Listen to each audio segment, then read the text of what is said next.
So I was talking about the structure of Matthew. So I want us to think back to earlier in Matthew. Remember chapters 5 through 7, what we typically call the Sermon on the Mount.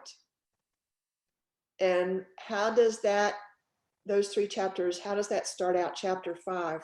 What's at the beginning of chapter 5? The Beatitudes? Yes. Yes, the Beatitudes.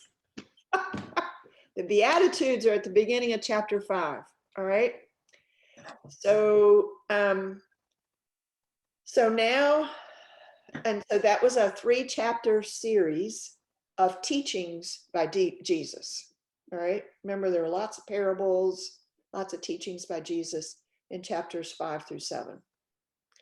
So now we're in chapters 23. Oh my gosh, my brain just went blank. Yeah,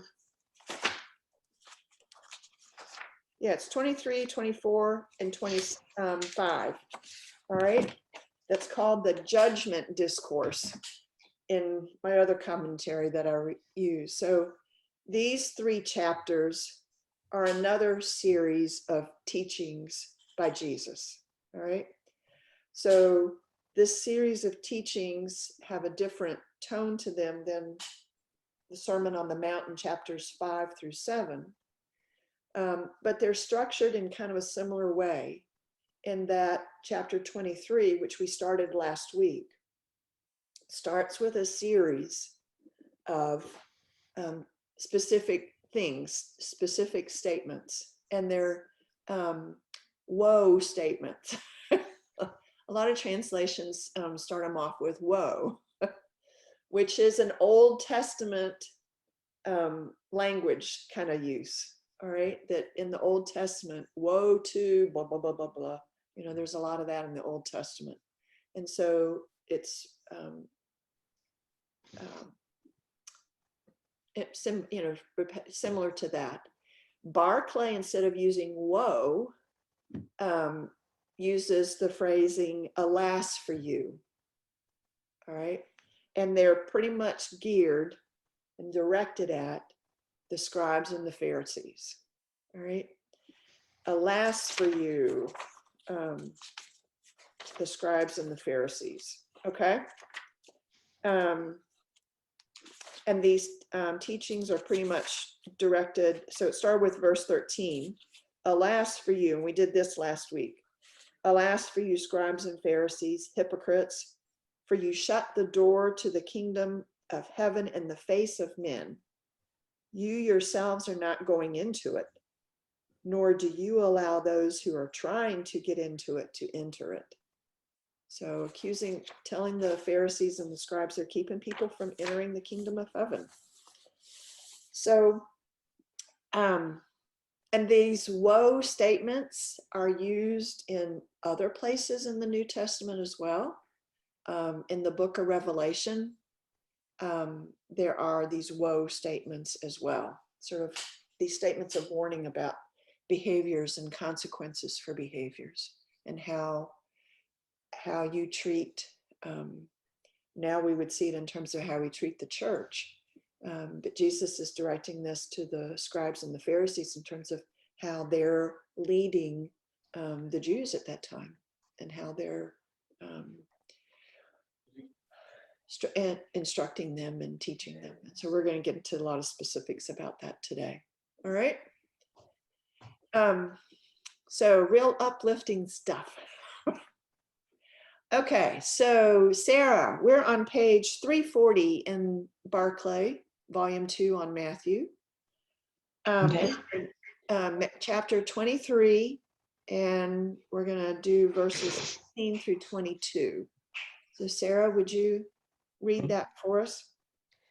Alas for you, scribes and Pharisees, blind guides, you who say, if anyone swears by the temple, it is nothing. But whoever swears by the gold of the temple is bound by his oath. Foolish ones and blind, which is the greater, the gold or the temple which hallows the gold? You say, if anyone swears by the altar, it is nothing. But if anyone swears by the gift that is on it, he is bound by his oath. Blind ones, which is the greater, the gift or the altar which hallows the gift? He who swears by the altar swears by it and all that is on it. He who swears by the temple swears by it and by him who inhabits it. And he who swears by heaven swears by the throne of God and by him who sits upon it. Woohoo! All right, so swearing on, rather than just giving a straight yes or no answer, yes, and I swear on blah, blah, blah, blah. Apparently that was pretty common behavior at that time. And so Jesus is giving a pretty direct statement about that. All right. And he's talked in Matthew before about swearing. Do any of you have a Bible with you? Yeah. All right. Of course, I'm sitting here at the church. I'm sure there's one around here, but I didn't have time to dig it out. So when I got here. Okay, what am I looking for? We looked up Matthew 5, going back to the Sermon on the Mount, verses 33 through 37. Okay. Again, you have heard that it was said to those of ancient times, you shall not swear falsely, but carry out the vows you have made to the Lord. But I say to you, do not swear at all, either by heaven, for it is the throne of God, or by the earth, for it is his footstool, or by Jerusalem, for it is the city of the great king. And do not swear by your head, for you cannot make one hair white or black. Let your word be yes, yes, or no, no. Anything more than this comes from the evil one. Okay, so Jesus is speaking directly now to the scribes and Pharisees in the Sermon on the Mount. He was speaking to the crowd. So, in speaking to the scribes and Pharisees, he was talking about how the practice was how to sort of qualify your practices, then about qualifying your swears, that there's a way to kind of evade it. That to the Jew, an oath was absolutely binding as long as it was a binding oath. So a binding oath was one which definitely and without equivocation employed the name of God. All right, that was a binding oath. And that such an oath had to be kept no matter what the cost. And any other oath could be legitimately broken. All right. So the idea was that if God's name was actually used, then God became a partner in that oath. Okay. That you made God a partner in that oath. And to break the oath was not only to break faith with others, but to insult God. And do we see folks doing this any these days? I don't. I don't either, but you guys, we all have varied experiences here. So I wasn't sure if other folks see this. I think the most common use of swearing that I'm familiar with is in court testimony. Mm-hmm. Yeah, where we swear to tell the truth. Yeah, the whole truth and nothing but the truth. And it's interesting to me how the term swear has evolved over time, because it's come to mean, using profane language as opposed to taking an oath. Right, making a solemn oath, right. Right. Yeah, so this is, so there were all kinds of rules about oaths that were binding and which weren't, and what you could swear on and what you couldn't swear on. So Barclay is saying that Jesus is saying, to sort of paraphrase Jesus' words, you have brought evasion to such a fine art that it is possible to regard an oath by the temple as not binding, while an oath by the gold of the temple is binding, and an oath by the altar as not binding, while an oath by the gift on the altar is binding. So there were all these, convoluted ways to qualify your oath. So Barclay makes the point that a lot of these practices seemed pretty absurd, And so he also makes the point that we need not with conscious superiority, all right, condemn the Pharisaic science of evasion. So we want to be careful we don't condemn them for this. The time is not yet ended when people seek to evade some duty on a technicality. Oh, well, I couldn't do it because, that kind of stuff. Or call in the strict letter of the law to avoid doing what the spirit of the law clearly means we ought to do. So the times that, get into heated debates about what a law is really about. I wonder if this is the origin of the bad reputation that Jewish people have had through the years with business dealings. Mm-hmm. Could very well be, yeah, because a lot of these passages have been used as a way to view negatively, be for anti-Semitism. And a lot of these passages have been used by that. And Barclay's pretty clear in his commentaries on these that we have to be cautious about how we use these and how we interpret these. Yeah, I think you're right, Nancy. All right, so does somebody else have a book that they want to read, verses 23 through 24? I'll read it. Cool. 22. We're starting 23. Okay. How terrible it will be for you, teachers of religious law, and you Pharisees, hypocrites, for you are careful to tithe even the tiniest part of your income, but you ignore the important things of the law, justice, mercy, and faith. You should tithe, yes, but you should not leave undone the more important things. Blind guides, you strain your water so you won't accidentally swallow a gnat, then you swallow a camel. Woohoo! Okay, so in other translations, Claire, that it's when you said you tithe even the smallest part of your income, it's translated you tithe mint, dill, and cumin, and let go of the weightier matters of the law of justice and mercy and fidelity. So yeah, this is the New Living Translation. I have another translation that has the specific herbs. Of the herbs, yeah, the herbs you might grow in your garden to flavor your foods.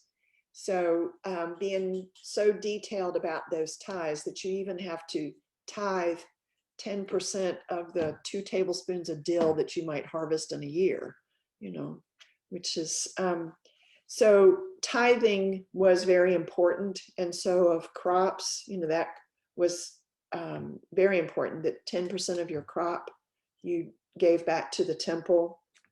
And that was specifically for the support of the Levites, whose task was to do the material work of the temple. All right, so they were a key piece of the temple's operation.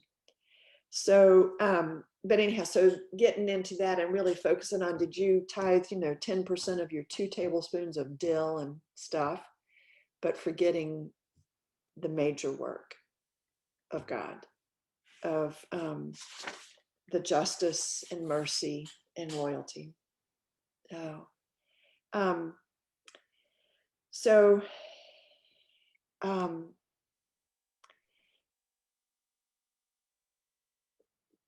So forget, we get it, so it's easy for us to get caught up in those minute details, and argue about those minute details and forget the major work.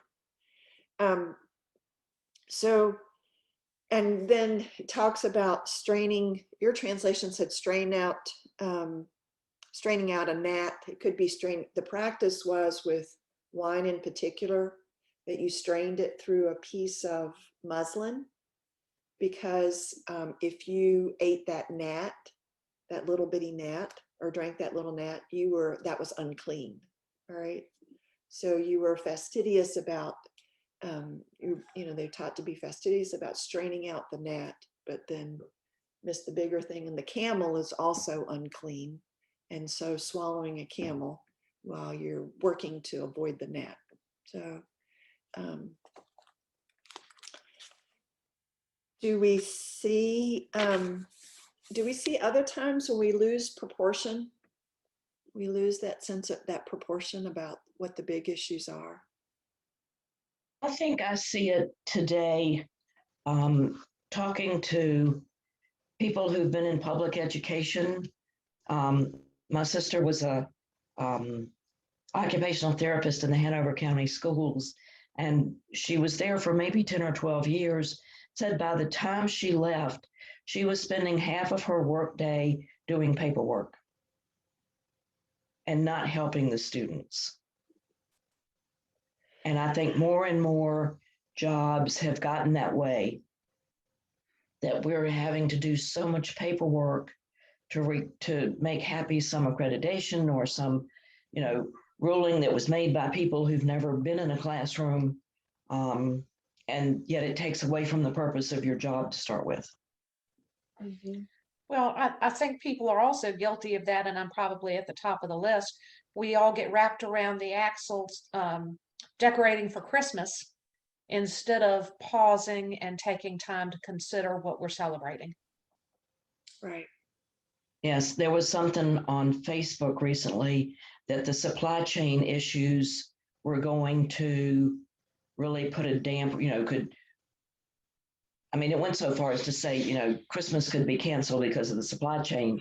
And Kitten Whitlow said, whoever said this doesn't understand what Christmas is about. Right. Right. Yeah. It comes down to Dr. Seuss's, The Grinch. Mhm. And in Whoville, when they had, no decorations, they still had Christmas. Yeah. Yeah. Yeah. It does. Yeah. I think that's a good example of losing perspective. And I doubt that any of us are gonna, our houses are gonna be free of decorations because of the supply chain issues. Oh, Stuart. Oh, okay. Well, Stuart, I'll be glad to loan you some of mine. Oh, okay. I think No. Stuart's, All of mine went to Goodwill. And you're keeping it that way, huh? Right. For me, aside from the religious part of Christmas, just the commercial part, it's just another day because my son does not come home on Christmas. So, Oh, yeah. Oh, right. Okay, so I have to keep an eye on the time. So anything else you want to add to that about losing perspective? I was thinking another example might be people who go to church religiously on the hour of Sunday, and the rest of the week it's not so much. So you think you're doing your due diligence by, I go to church every Sunday. But if during the week you don't have that feeling of godly stuff and religion, and it isn't just a 1 hour a week kind of thing. Right. Yeah. which is why a lot of people like to call Christians hypocrites, because the people outside of the church tend to see that to be aware of that more than we are. Right. I think these are good reminders for us, looking at this screen, these are some of the most committed people I know, but that it's an ongoing process, committed to our faith and to the love of God. And it's an ongoing process and self-exam, to to work on our own perspective. And what do we keep at the forefront of our faith journey? So getting into the next passage, get to more tedious kinds of things that, and I'll read this. So this is verses 25 and 26. Alas for you, or woe, Scribes and Pharisees, hypocrites, for you cleanse the outside of the cup and the plate, but inside they are full of rapacity and lust. Blind Pharisee, cleanse the inside of the cup and the plate first, and the outside of it may also be clean. So what do you think Jesus is referring to here? Well, rapacity, that's a Scrabble word. I don't even know. Okay, hold on. We need to start the worship. Okay, yeah, I was told at 10:40. Well, we're trying to troubleshoot. Okay, all right. I have a Okay. couple issues. right We'll now. go. Oh, okay, all right. I will in just a minute. Let me wrap this up and I'll holler. Okay. Okay. All right, so we've got a sub that's working on stuff in the camp sanctuary too. So anyhow, so the imagery of cleaning the inside of ourselves, of course, there are lots of laws about things being clean and unclean, and it's just ad nauseum sometimes, the kinds of things, how things were clean and unclean, I think. But so, you know, to me, there's an allegory here of being clean on the inside. So anyhow, so I need to cut things short. Sorry, y'all. It's nice to be with you for a little bit this morning.